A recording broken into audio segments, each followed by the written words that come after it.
अस्सलाम वालेकुम दोस्तों। ड्रामा सीरियल वेरन जी वस्ती ड्रामे में छा थींदो। छा रेस बहादुर खान पुलिस के पंचायत जाम ताईं पहुचाईंदो।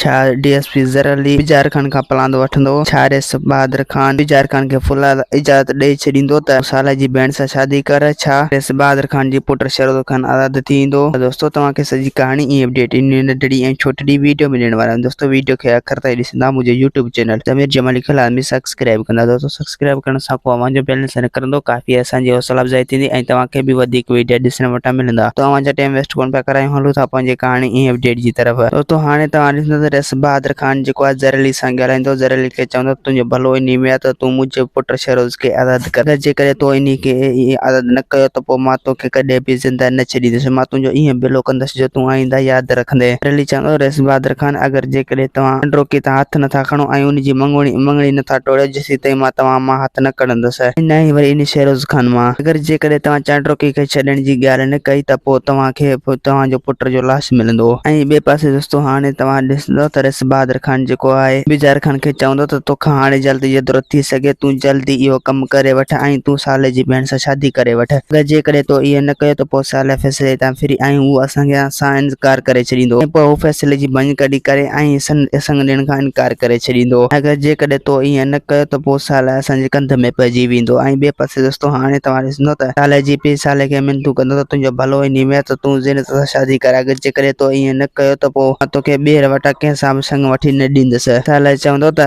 बाबा ज़ीनत जेको आहे मुंहिंजी दोस्त जी मंग आहे, मां उन सां कीअं थो शादी करे सघां। मां ईअं नथो करे सघां। अगरि जेकॾहिं मूं उन सां शादी करण जी कोशिशि कई त सोडल मूंखां हमेशह लाइ नाराज़ थी वेंदो। ऐं ॿिए पासे दोस्तों हाणे तव्हां ॾिसंदो चांडोकी जी मां चांडोकी खे मिनतूं कंदी त तूं ज़र अली खे ईअं चओ त हीअ हिन घर में न अचे। जो पोइ माण्हुनि जा वाद केरु बंदि कंदो उन करे पोइ तमामु जल्द चांडोकी जेको आहे उनखे न चई सघंदी। दोस्तों उम्मीद है कहानी आई हूंदी तव्हांखे पसंदि। असांखे ॾींदा हाणे इजाज़त, वरी तव्हां सां मिलंदासीं के नई वीडियो में। जेसीं ताईं पंहिंजो ख्यालु रखंदा। खुदा हाफ़िज़।